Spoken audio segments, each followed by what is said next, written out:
Students, आज की इस लेक्चर में हम 12वीं क्लास का गणित का पहला अध्याय संबंध तथा फलन के अंतर्गत फलनों के प्रकार यानी टाइप्स ऑफ फंक्शंस के बारे में पढ़ेंगे। तो हमने फलन जो है वो 11वीं क्लास में भी पढ़ा था। अब उसकी एक बार पहले दोहराई करते हैं, फिर हम 12वीं क्लास के फलन पे चलते हैं। सबसे पहले कि फलन होता क्या है ये आपके साथ डिस्कस करना चाहते हैं। तो इसे एक आलेख के द्वारा हम दर्शाएंगे। पहले जैसे हमारे पास ये कोई दो समुच्चय ए तथा बी है। अब फलन क्या होता है कि फलन एक विशेष प्रकार का संबंधी होता है जो समुच्चय ए के अवयवों का समुच्चय बी के अवयवों के साथ होता है। जैसे समुच्चय में हम अवयव लेते हैं 1, 2, 3, 4। समुच्चय बी में हमने अवयव लिए ए, बी, सी, डी, ई, इस तरह से। यानी ये समुच्चय ए के अवयव, ये समुच्चय बी के अवयव।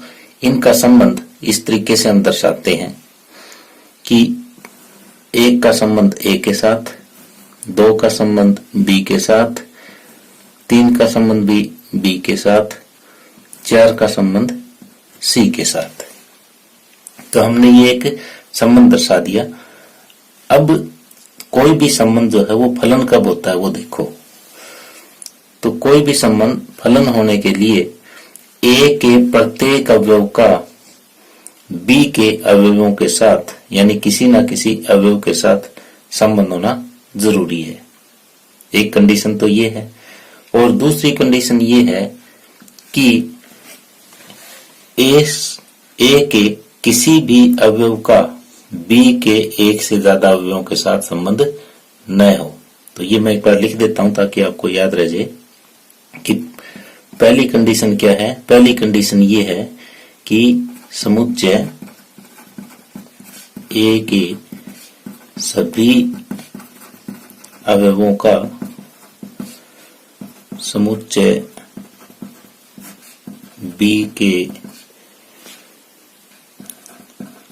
अवयवों के साथ संबंध होना चाहिए। और दूसरी कंडीशन क्या है?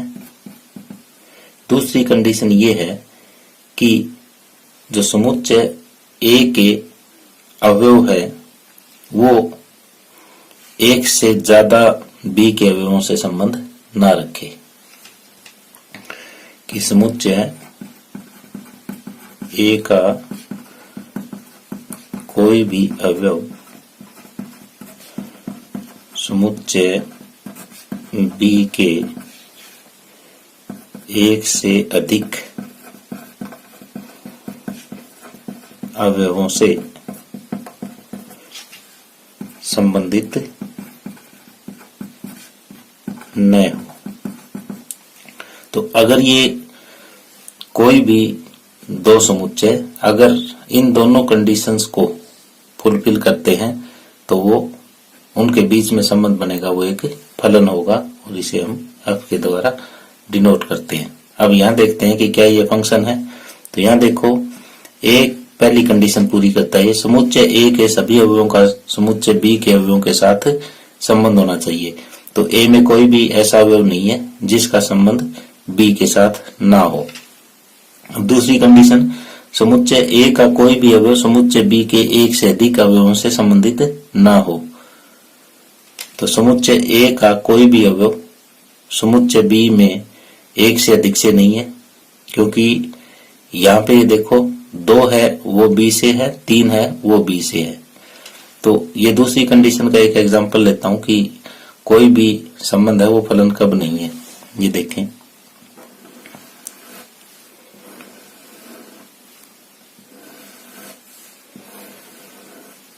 ये समुच्चय ए, ये समुच्चय बी। यहाँ पे 1, 2, 3, 4 ए, बी, सी, डी, ई,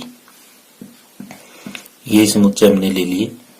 यहाँ पे एक ये देखते हैं कि इस ए से बी में जो संबंध हम दर्शा रहे हैं वो फलन है या नहीं है। 1 का संबंध ए के साथ, 2 का संबंध बी के साथ, 2 का संबंध सी के साथ, 3 का संबंध डी के साथ और 4 का संबंध भी डी के साथ। हमने ये ले लिया। अब ये देखो यहाँ पे पहली कंडीशन पूरी कर रहा है कि समुच्चय ए के सभी अवयवों का समुच्चय बी के अवयवों के साथ संबंध होना चाहिए। ए के सभी अवयवों का जो संबंध है समुच्चय बी के अवयवों के साथ है।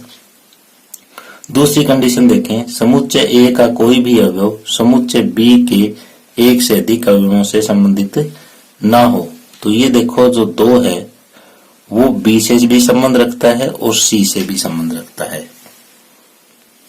ये अवयव यहां से देखें 2, तो ये बी और सी 2 से संबंध रखता है। तो हम कह सकते हैं कि ये दूसरी कंडीशन पूरी नहीं करता, तो ये ए से बी में फलन नहीं है। तो आपको अच्छी तरह से क्लियर हो गया होगा कि फलन क्या है। फलन ये है कि एक तो ए के प्रत्येक अवयव का संबंध बी के अवयवों से होना चाहिए। दूसरा वो संबंध इस टाइप का होना चाहिए कि ए का कोई भी अवयव जो है वो बी के एक से ज्यादा अवयवों से संबंधित ना हो। यही फंक्शन है। तो ये 2 वेन आरेख से आप अच्छी तरह से समझ सकते हैं। आगे है प्रांत, सहप्रांत और परिसर। प्रांत क्या होता है, सहप्रांत क्या होता है और परिसर क्या होता है। तो हम ये 2 समुच्चय ए और बी लेते हैं। इससे आपको अच्छी तरह से क्लियर हो जाएगा कि प्रांत क्या है, सहप्रांत क्या है और परिसर क्या है। जैसे हम यहाँ पे संबंध दर्शा रहे हैं कि ए जो अवयव है बी, एक जो है अवयव ए के साथ संबंधित है, 2 बी के साथ संबंधित है, 3 भी बी के साथ संबंधित है और 4 जो है वो एफ के साथ संबंधित है। ये हमने एक संबंध दर्शा दिया। पहले तो ये देखो कि ये संबंध है कि नहीं है। ए का प्रत्येक अवयव बी के किसी न किसी अवयव से संबंधित है। और दूसरी कंडीशन कि ए के किसी भी अवयव का बी के एक से ज्यादा अवयवों से संबंध नहीं है। तो इसका मतलब ये फंक्शन तो है, यानी फलन तो है। अब इसका प्रांत क्या होगा।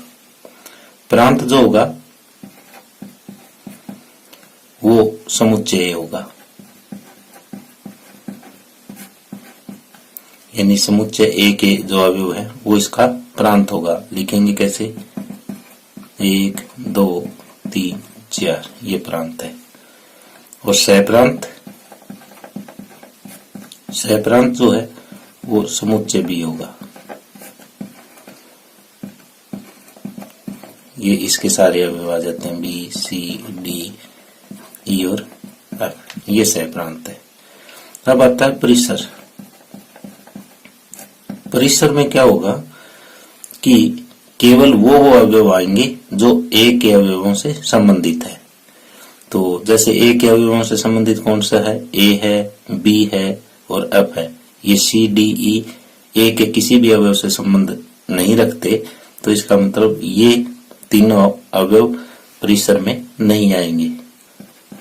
समुच्चय बी के उन अवयवों का समुच्चय है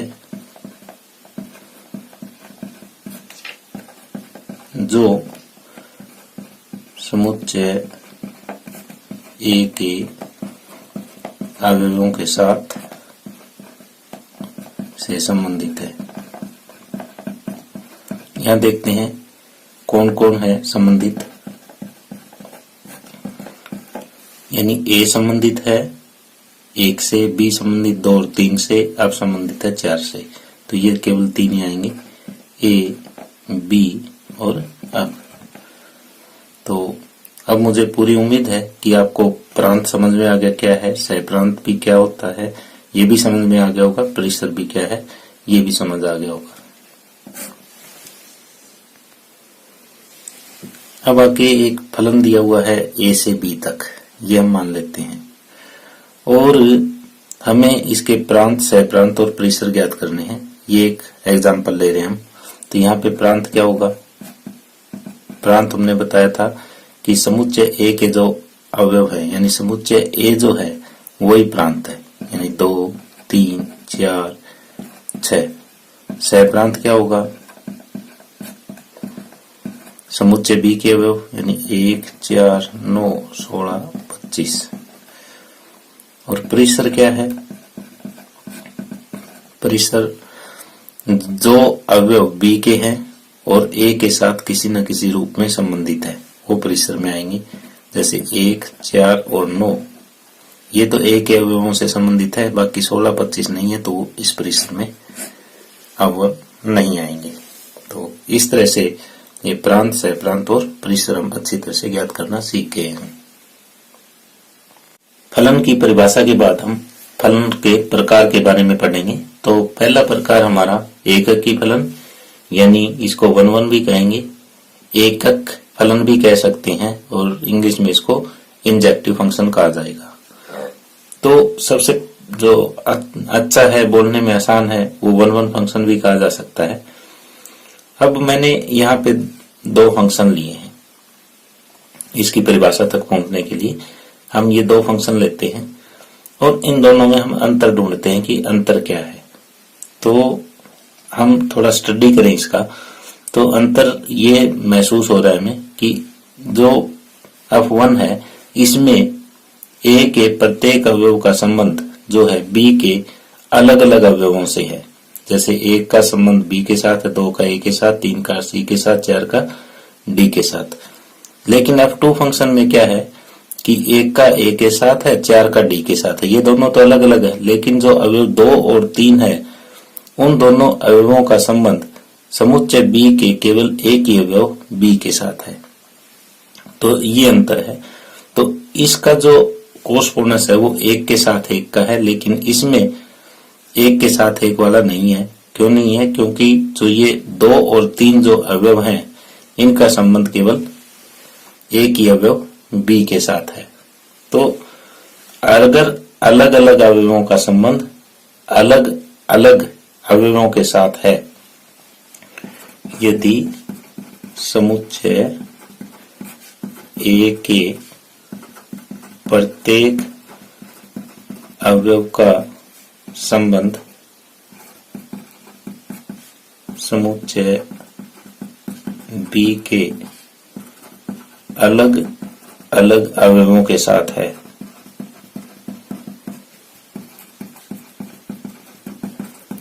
तो ये जो फलन है ये एककी फलन होगा। ये ध्यान में रखना है। और दूसरा, अगर इन अवयवों का संबंध किन्हीं 2 या 2 से अधिक अवयवों का संबंध B के किसी एक अवयव के साथ है, तो ये जो फलन होगा वो बहुएकी फलन होगा। यदि समुच्चय A के एक से अधिक अवयवों का संबंध B के किसी एक अवयव से हो, तो जो फलन इससे बनेगा, तो फलन जो है वो बहुएक होगा। इसको इंग्लिश में मैनी वन बोलते हैं और इसको 1-1 बोलते हैं। जैसे एक के का मतलब क्या होता है? 1 से 1 पे, यानी 1-1 1 से 1 की का अर्थ ये हो गया कि 1 से 1 पर। ये आपको याद रखने के लिए ट्रिक है। मैनी वन यानी बहुएक, यानी बहुत का 1 पर, यानी ये हो गया 1 का 1 पे एककी फलन, और बहुत का 1 पर यानी 1 से ज्यादा का 1 पर। तो ये जो है वो बहुएक यानी बहुत का 1 पर, बहुएक मैनी वन फंक्शन। अब आगे हम इसकी परिभाषा लिखते हैं। कि एककी फलन क्या होता है। एककी फलन की परिभाषा इस टाइप से लिखेंगे कि मान लिया कोई फंक्शन हमारा x से y में है और वो एककी यानी 1 या फिर कह सकते हो एकक या कह सकते हो इंजेक्टिव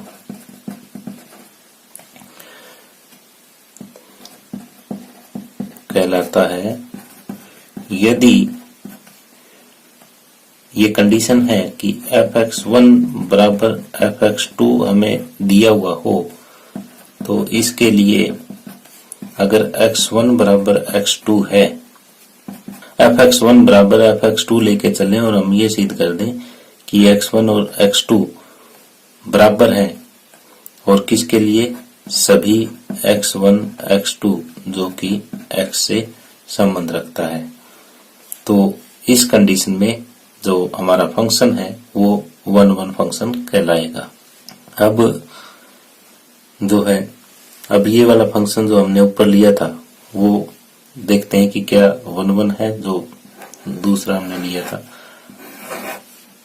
जैसे ये x ये y ये 1 2 3 4 a b c d, ये 1 के साथ, 2b के साथ, 3b के साथ, 4c के साथ, ये हमने फंक्शन लिया। तो ये देखते हैं कि क्या ये फंक्शन 1 है। अब ये देखो f2 जो है वो भी b है, f3 है वो भी b है, यानी हमें f2 बराबर f3 तो दिया हुआ है कि क्या 2 और 3 बराबर है, बराबर नहीं है, तो इसलिए ये जो फंक्शन हमने डिफाइन किया है ये 1 नहीं है, ये मैनी वन फंक्शन है। तो इस परिभाषा को अच्छी तरह से यहां से समझा जा सकता है। आगे है आच्छादक, यानी आच्छादक को इंग्लिश में ऑन टू कहा जा सकता है, और आच्छादी या फिर सर्जेक्टिव, ये सारे एक ही चीज है। ये आच्छादक फलन होता क्या है, तो हम एक फलन f3 इस तरह से डिफाइन करते हैं कि a के अंदर 1 2 3 4 ये वाले अवयव हैं और समुच्चय b में a b c 3 अवयव हैं। तो यहाँ हम अगर ध्यान से देखें तो a b c यहाँ 3 ही अवयव है, और तीनों के तीनों अवयवों का संबंध एक किसी न किसी अवयव के साथ जरूर है। यहाँ पे कोई एक्स्ट्रा ऐसा अवयव नहीं है कि जिसका संबंध एक अवयवों के साथ ना हो। तो इस टाइप का जो संबंध बनेगा और उनसे जो फलन हमें प्राप्त होगा वो आच्छादक या ऑन टू कहलाता है। यानी हम इसको इस तरीके से लिख सकते हैं कि समुच्चय B के प्रत्येक अवयव का संबंध समुच्चय A के अवयवों के साथ है, तो ऐसा फलन आच्छादक होगा। यानी हमें ये अच्छी तरह से क्लियर हो, यानी हम ये कह सकते हैं B के सभी अवयवों का संबंध जो है A के किसी न किसी अवयव के साथ जरूर होना चाहिए। तो इस टाइप से जो फलन बनेगा वो आच्छादक होगा। अब इस डायग्राम में और इस डायग्राम में हम अंतर देखते हैं क्या है। तो यहाँ पे ये डायग्राम जो लिया हमने, इसमें A B C के साथ संबंध है, लेकिन D और E दो ऐसे अवयव हैं जिनका A के किसी भी अवयव के साथ संबंध नहीं है। तो यहाँ D तथा E ऐसे अवयव हैं, अवयव B के हैं जिनका संबंध A के किसी भी अवयव के साथ नहीं है।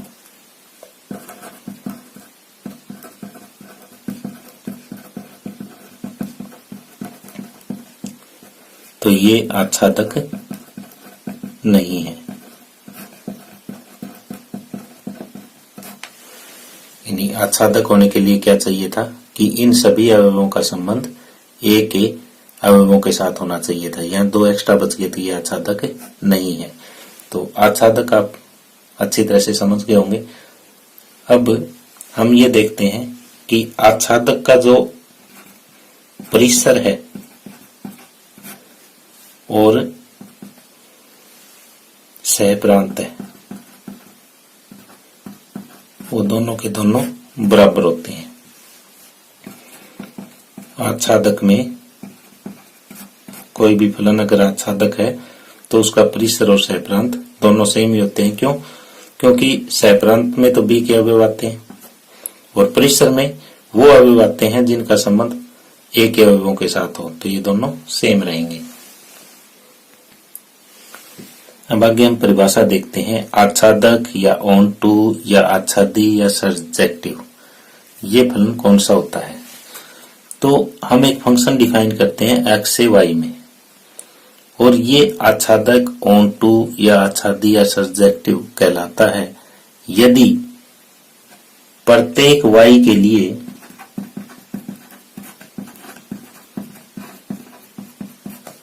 यानी प्रत्येक y के लिए अगर y बिलोंग्स टू y, यानी ये हमारे इस y से संबंध रखता है, के लिए x बिलोंग्स टू x का अस्तित्व हो, ताकि क्या हो जाए कि fx बराबर हमें y प्राप्त हो जाए। यानी प्रत्येक y के लिए हमें एक ऐसा x समुच्चय x के अंदर जरूर मिलना चाहिए ताकि ये कंडीशन हमारी पूरी हो जाए। तो वो फलन हमारा आच्छादक है, ऑन टू है, आच्छादी है या सर्जेक्टिव है, अदरवाइज नहीं है। अब आगे है एककी तथा आच्छादी फलन। यानी एककी तथा आच्छादी फलन कौन सा होता है कि 1 1 एंड ऑन टू, इसको बाइजेक्टिव भी बोलते हैं, एककी आच्छादी। तो ये वाला फलन कौन सा होता है? तो एक ऐसा फलन जो 1 1 भी हो और ऑन टू भी हो, वो 1 1 एंड ऑन टू फंक्शन कहलाता है। यानी एक ऐसा फलन जो एककी भी हो और आच्छादी भी हो। एक ऐसा फलन जो एककी भी हो और आच्छादी भी हो, वह फलन एककी तथा आच्छादी फलन कहलाता है। यानी इसमें दोनों प्रॉपर्टी होनी चाहिए, 1 1 की भी होनी चाहिए और ऑन टू की भी होनी चाहिए। तो इस टाइप का जो फलन है वो 1 1 एंड ऑन टू यानी बाइजेक्टिव फंक्शन कहलाता है।